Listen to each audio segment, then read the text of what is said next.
Bi pa, če malo posplošimo, rekel, da in to tudi potrjujejo nekatere znanstvene raziskave, mladi imajo bistveno večji interes za politiko, kot velja pač neko prepričanje v širši družbi.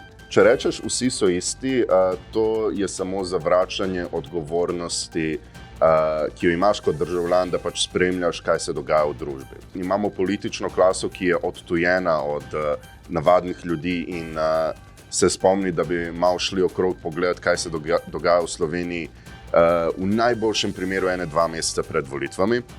In imamo pač ljudstvo, ki se počuti popolnoma ignorirano. Lepo pozdravljeni v novi epizodi Metro Minutk. Današnja epizoda je del projekta Tvoj glas 26, z mano pa je Srdjan Veljančič, 25-letni študent politologije na Fakulteti za družbene vede in avtor platforme Demokratura, namenjene izobraževanju mladih in vseh ostalih o političnih vsebinah. Najprej, Srdjan, bi te vprašala, zakaj demokratura? Ker v opisu tvojega bloga piše, da postaja vedno bolj jasno, da so dejanske odločitve o tem, kam gremo kot družba in svet, vedno manj pač plod razprave ljudskih množic in vedno bolj izražajo neko voljo lastniškega razreda. Se pravi, z drugimi besedami, mi lahko govorimo, poslušal nas pa ne bo nihče. Ampak ti si se vseeno odločil, da boš spregovoril in upal, da to lahko nekako spremeniš. Mislim, to, da mi lahko govorimo, pa nas nihče ne bo poslušal, ni nekako samoumevno, ne? Gre za posledico več desetletij dolgega razgrajevanja civilne družbe in klasične oblike demokracije, ki smo imeli pred recimo 50-60 leti v Evropi,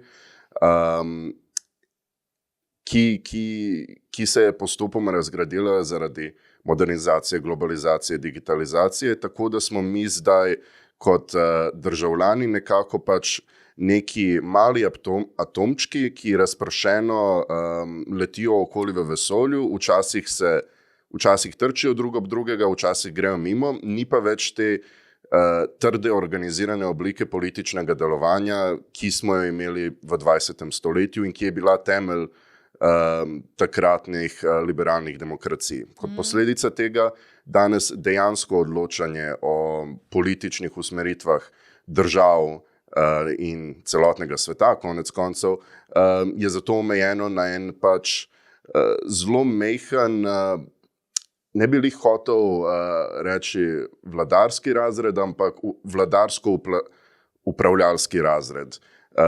Think tanki, intelektualci, mediji, zaposleni na političnih strankah, državna uprava, to je eno mali mehurček, mogoče 5-10% ljudi, ki dejansko imajo neko možnost vplivati na politiko, medtem ko ostali pač nekako samo spremljamo.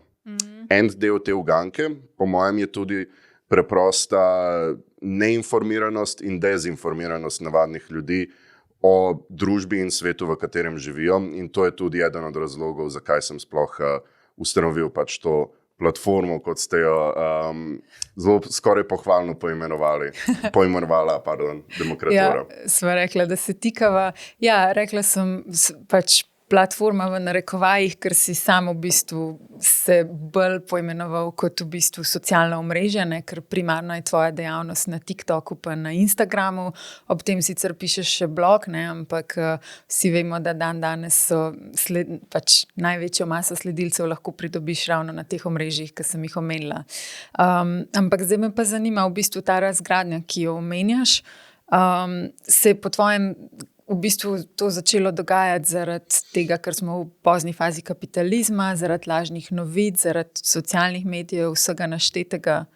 Gre za proces, ki ga je zelo pronicljivo opisal ameriški politolog Robert Putnam že leta 2000, morda si slišala za knjigo Bowling Alone, o tem, kako pač tudi med drugim recimo zaradi upada udeležbe v verskih obredih, upada sindikalizacije in konec koncev upada sodelovanje ljudi v teh pač raznoraznih društvih, asociacijah, klubih in tako dalje.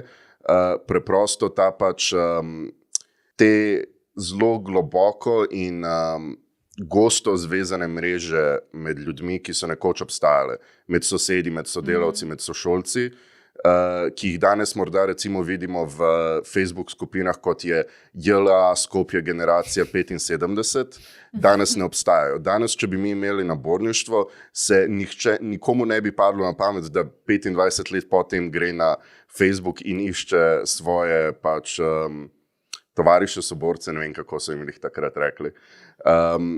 Če pa prestopimo v današnji čas, vse to, kar si naštela, družbeni mediji, polarizacija, fake news, to samo še pospešuje. In nazadnje sem bral eno zelo zanimivo knjigo o tem, hiperpolitika, avtorja Antona Jegra, ki je točno o tem, kako kot posledica vsega tega in razpršenosti in razgradnje vez med ljudmi in polarizacije in fake news in družbenih medijev, danes se vse oblike političnega delovanja nekako potekajo po tej ravni, da pač ima še en veliki tako val, ki doseže hitro vrhunec in potem takoj upade. Black Lives Matter, January 6. Tudi konec koncev naši kolesarski petkovi protesti niso za sabo pustili nobene trajne politične organizacije, niti nekih civilno-družbenih organizacij, niti zares nekih struktur. Res je, in to je tudi del tega, kar pač se trudim skozi svoje aktivistično in državljansko delovanje nekako nasloviti. Zdaj teh tematik, ki si pač zaslužijo izpostavitev na tvoji platformi, konec koncev je veliko. Kako zbereš, o čem boš pravzaprav govoril? Pač se osredotočaš na dogodke glede na pač trenutno aktualnost, ali imaš tudi neke splošne stvari, ki jih želiš izpostaviti, imaš načrt objav, kako to poteka? Zelo rad bi rekel, da obstaja načrt objav in neka širša strategija. In kot bi rekel Donald Trump, obstajajo neki koncepti načrta, ampak večinoma to poteka zelo ad hoc. Imam neko splošno usmeritev, ki je pač to, da hočem naslavljati tematike, ki so pomembne mladim, tematike, ki so trenutno najbolj aktualne, sploh v teh primerih, kada se širijo neke lažne novice, dezinformacije, narativi, ki zavajajo. In tretjič, mednarodne zadeve. Mednarodna politika je v Sloveniji pokrita na način, ki je pogosto zelo senzacionalističen in skoraj vedno izključuje pač te perspektive in sploh dogajanje v državah globalnega juga. To je tudi nekaj, kar smo recimo kar smo naslavljali na Radiu Študent, ko sem takrat delal. Zdaj v bistvu smo slab teden pred volitvami, stanje je izredno napeto. Meni se v bistvu zdi, da tako razgreto in hektično že dolgo ni bilo. Se kar strinjam. Misliš, da so ljudje v bistvu utrujeni od vseh teh afer, nepreverjenih informacij in pač vsega, kar nas trenutno obkroža? Mislim, že iz prve roke lahko rečem, da sem jaz, ki sem pač tako, če pogledamo Gaussovo krivuljo tam nekje pri 99. percentilu glede zanimanja za politiko in vse te palačne intrige, jaz sem utrujen, ne morem si predstavljati, kako je za pač splošno prebivalstvo. In če sem lahko malo predrzen, včasih bi celo rekel, da se je treba malo manj pogovarjati o vseh teh aferah in potikanjih in fovšeriji in zdraharstvu, ki je za politiko značilno, in da to tudi zaradi te komercializacije medijev zelo pogosto prihaja v tik čisto ospredje, čeprav zanemarja neko širšo sliko in kontekst družbeni, evropski, svetovni, znotraj katerega se vse to dogaja. In mislim, da tudi ta pač izjemno pesimističen pogled na politiko, ki ga dobiš, ko spremljaš slovenske medije, naredi tudi veliko škodo, preprosto iz tega, da veliko ljudi, predvsem mladih, sploh odvrne od tega, da bi se da bi razmišljali o politiki ali da bi se kakorkoli politično ali državljansko angažirali. Ja, se zelo strinjam. No? Eno moje vprašanje je bilo tudi, kako ocenjuješ vlogo medijev v tem predvolilnem času, pa si v bistvu že sam delno odgovoril. Tako da bom mogoče dala pod vprašanje. Ne? Že prej, preden se je prižgala kamera, sva govorila o razliki med tradicionalnimi mediji pa netradicionalnimi mediji, kar so trenutno družbena omrežja. Konec koncev tudi ti deluješ na teh platformah. In v bistvu mogoče vprašanje, katere se ti zdijo v tem predvolilnem času močnejše? Ne? A so še vedno soočenja na klasičnih, mislim na nacionalki in komercialki tista, ki bi lahko bila odločilna, ali so tudi drugi kanali zelo pomembni? Prvo, kar bi rekel, je, da je treba, jaz mislim, da je treba malo zmehčati to razliko med tradicionalnimi mediji pa novimi oziroma družbenimi mediji. Zakaj? Od vsake oddaje, ki se predvaja recimo na 24 ur ali RTV-ju, naredijo 5 klipov in jih vržejo na TikTok. Obratno, vsak novinar visi po vsaj 3 ure na dan na Twitterju in mogoče še 1,5 ure na TikToku in Instagram Reelsih, kar pomeni, da vse, kar oni vidijo, ne nujno morda eksplicitno, ampak pride v tisto, o čemer se poroča v tradicionalnih medijih. Kakšen mesec in pol nazaj smo recimo na nacionalki lahko spremljali tisti TikTok dvoboj med Jernejem Vrtovcem pa Luko Mescem, ko sta si podajala lopato. To je nekaj, kar je bilo že recimo 4 leta nazaj, ko to ni imelo tako močen vpliv v Sloveniji, nepredstavljivo. Če pa gremo konkretno v ta vpliv, meni se zdi logično, glede na to, da povprečna oseba preživi 3 do 5 ur na dan na družbenih medijih, se mi zdi precej samoumevno, da to mora imeti nek vpliv na to, kar na njihovo razmišljanje o politiki in na njihove volilne namere. Ampak po drugi strani, recimo, vse te, zdaj bom uporabil tisto angleško frazo, storms in a teacup, vse te nevihte, ki potekajo v skodelici na družbenih medijih, ne vidim, da bi se odražali recimo v predvolilnih anketah. Afera ne pridi prav. To, kar se zdaj dogaja s temi prisluškovalnimi posnetki, ki prihajajo ven na spletu, nič od tega ne vpliva zares na razmerje v anketah. Je pa tudi možno seveda, da je vpliv tega tako razpršen, da je toliko drugih nekih sil, ki vplivajo na to istočasno, da se ne pozna. Ampak mislim, da če sklenem, je splet, da družbeni mediji, komuniciranje na družbenih medijih, da je to vse zelo ključno danes, ampak ni spet tako pomembno, kot radi recimo polemizirajo nekateri v medijih. Je pa zanimivo za preučevati. Konec koncev tudi samo o tem pišem magistrsko delo. Super. Zdaj pa glede na to, da v bistvu tako naš projekt Tvoj glas kot v bistvu Demokratura želita nekako približati politiko mladim, pa jim jih nekako polnomočiti za to, da se samostojno odločajo, kakšno prihodnost si želijo. In zdaj me zanima, kako ti ocenjuješ politični angažma svojih sovrstnikov, katere teme so tiste, s katerimi se po tvoji oceni največ ukvarjate, kaj se vam zdi najpomembnejše? Vidiš, se že izpolnjujem malo. Tu je treba malo razbiti ta mit o mladini kot enem homogenem uniformni skupini. Ja, absolutno se strinjam.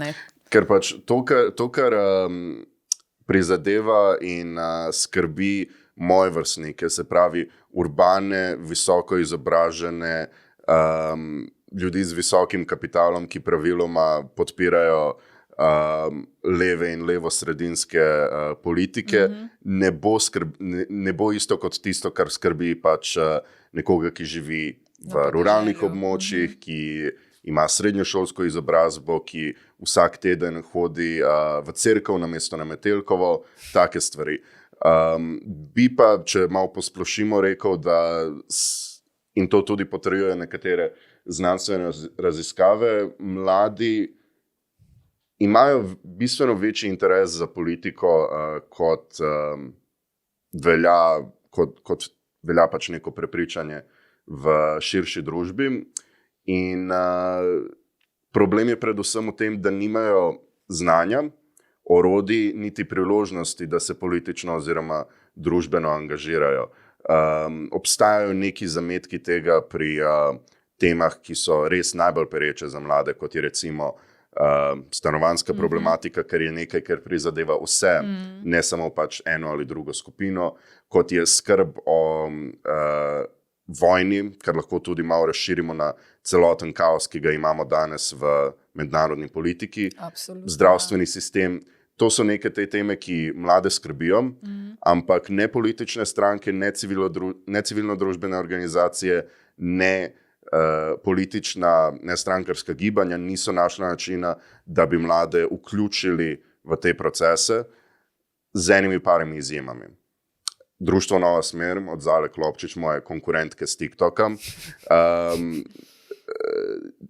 Inštitut 8. marec, s to pobudo My Voice, My Choice, študentska iskra, ki je v recimo zadnjem letu in pol postala verjetno največje in najvplivnejše študentsko oziroma mladinsko gibanje na spletu, pa tudi v osrednjeslovenski regiji.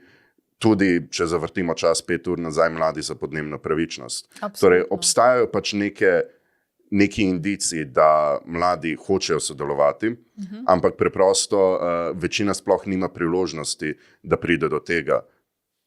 Sploh, ko gremo izven Ljubljane, izven visoko izobraženega mijeja, izven pač ljudi, ki že imajo neke ideje, kaj se dogaja. Zdaj me pa zanima še, kaj v bistvu po tvojem mnenju bolj nevarno, če rečeva v narekovajih. Če so mladi popolnoma politično apatični, kar pomeni, da recimo zdaj sploh ne šmirgljajo teh prihajajočih volitev in ne bodo šli volit, ali če so politično skrajno radikalizirani? Zakaj pa je slabo, če je nekdo radikaliziran? To mi pa ti povej, saj to je vprašanje. Jaz mislim, da pač beseda populizem, recimo, to je nekaj, kar meni zelo gre na živce, kako se uporablja v javni sferi danes, zato ker pač vsaka zavajajoča, nepopolna, demagoška trditev, ki je izrečena, se označi za populistično. Populizem pa izhaja iz ljudske stranke konec 19. stoletja v Ameriki, ki so se borili proti pač takrat oligarhičnemu sistemu, ki je deloval v interesu pač male peščice industrijskih tajkunov in je izključeval interese kmetov na zahodu Amerike. In tudi danes pač, kot sem že na začetku opisal, imamo pač politični sistem, za katerega velika večina, absolutna večina v Sloveniji ljudi ne verjame, da jih zastopam. Imamo politično klaso, ki je odtujena od navadnih ljudi in se spomni, da bi malo šli okrog pogledati, kaj se dogaja v Sloveniji v najboljšem primeru 1-2 meseca pred volitvami. In imamo pač ljudstvo, ki se počuti popolnoma ignorirano. Del tega izhaja iz spletnih dezinformacij in tiste atomizacije in razpršenosti, ki sem jo prej opisal.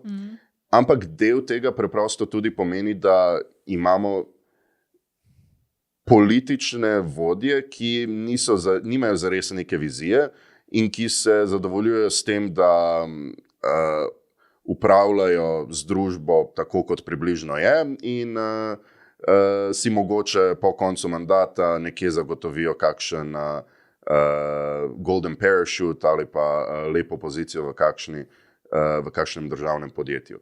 In v takšnem kontekstu se mi zdi popolnoma razumljivo, da mladi dobivajo neka antisistemska stališča. V takšnem kontekstu se mi zdi nujno, da se pač odpre razprava o tem, kaj je gnilega v deželi Danski. In tu se mi zdi pač v bistvu, če ne nujno konstruktivno, vsaj tu se mi zdi to, da mladi pač zavzemajo neka antisistemska stališča, vsaj nekaj, kar bo morda stvari premaknilo, če ne nujno v konstruktivni smeri, bo pač odprlo to polje političnega, da dejansko lahko stečejo neki politični procesi in se morda pač prebudimo iz tega obdobja in otopelosti. Ja. Super, zelo dobro si mi odgovoril na to vprašanje. Za konec pa mogoče še to, no? Tvoje sporočilo za nekoga, ki ima zdaj slab teden pred volitvami še vedno mnenje, ne vem, če bi šla na volišče, vsi so isti. Če rečeš vsi so isti, to je samo zavračanje odgovornosti, ki jo imaš kot državljan, da pač spremljaš, kaj se dogaja v družbi. Po eni strani vsi so isti iz tega vidika, da govorijo všečne stvari in se prizadevajo za to, da so izvoljeni. Mislim, to je služba politika, to moraš početi. In to je normalno v praktično vsaki demokratični državi. Ko pa rečeš, da so vsi isti, v smislu, da je vsem interes, da kradejo in pridejo do položaja in tam sedijo in ne delajo nič, to samo pomeni, da si nisi vzel niti pol ure, da bi pogledal, zakaj se dejanske stranke in kandidati in liste zavzemajo. Se pravi, kaj v njihovih programih in tako dalje. Pa ne gre samo za programe, ker pač ti lahko imaš izjemen program, recimo stranka Socialni demokrati. Nekaj časa sem bil član njihovega podmladka, ima briljanten program, strokovno izdelan in tako dalje, ampak poglejmo njihov track record. Gre za stranko, ki pač v trenutnem mandatu, žal mi je stari tovariši, ni naredila skoraj nič, da uresniči tiste socialne aspekte tega programa. Ko pogledamo katerokoli stranko, vsaka ima za sabo neko zgodovino, vsaka ima za sabo neke posledice in rezultate njihovih politik in tudi na podlagi tega jih je treba presojati. To žal ni nekaj, kar lahko pogruntaš v roku enega tedna, niti recimo 5 dni, koliko nas zdaj loči do začetka volilnega molka. Ampak kot TikToker, zdaj bom rekel nekaj izjemno ironičnega, zato se je treba zateči nazaj k tradicionalnim medijem. Ker na RTV-ju, v Delu, v Dnevniku, tudi na 24 ur, lahko najdemo neko vsebinsko in kakovostno obravnavo tega. In tudi, če si vzamemo pač en popoldan, da dejansko preletimo čez ta soočenja, čez analize, čez članke v tisku, berite, prosim, pač tako, preberite kdaj nekaj, lahko pridobimo neko realno sliko.